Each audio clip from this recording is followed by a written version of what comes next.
In most people's eyes, the pit of a fruit is a waste after tasting the fresh flesh. But in the hands of a miniaturist, this tiny nut can be turned from waste into wonder. Nut carving is both a time-honored and young art and was selected as a National Intangible Cultural Heritage in 2008. It's time-honored because there were written records about the craft in as early as the Song Dynasty, 960 to 1279, and the One Nut Boat in the Ming Dynasty, 1368 to 1644, is a well-known ancient exposition. The sophisticated process of nut carving is like playing ballet on blade on the fruit pit, with the main tools being file, chisel, and drill. First, the pit has to go through preliminary processing with a rough file and a smooth file. And based on the initial shape, a design sample will be developed. Then the artisan will further process the pit with a round file and use a chisel to carve details, creating the eyebrows, eyes, mouth, etc. Finally, after polishing, waxing, drilling, it can be linked into a string of beads or matched with a base, thus becoming an art craft. The nut carving, small as it is, also has different styles and schools.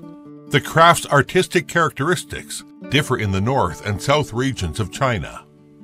The northern China style of nut carving is mainly practiced in Lanfeng City, Hebei Province, and Weifeng City, Shandong Province. In 1915, at the Panama Pacific International Exposition held in San Francisco, the nut carving work depicted a horse-pulled cart won the gold medal. It was a masterpiece from Weifeng nut carving artisan Du Langwei.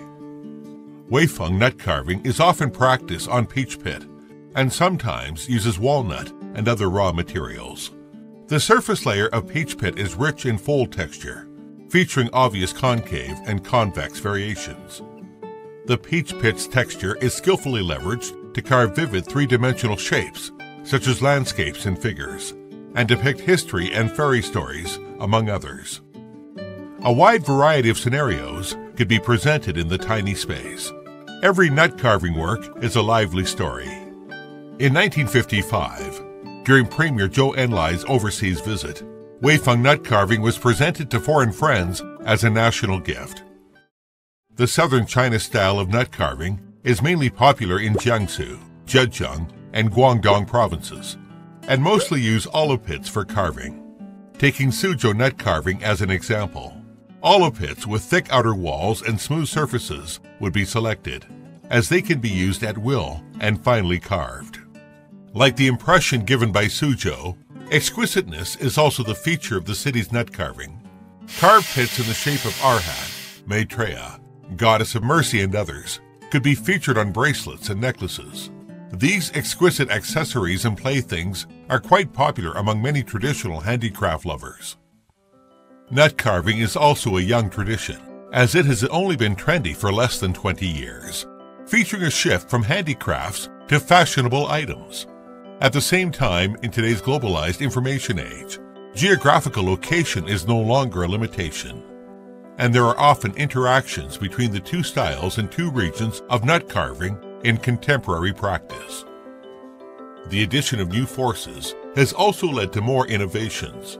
Modern aesthetics and present-day stories, combined with scientific and technological means, make nut carving works more up-to-date and push the craft to a new height.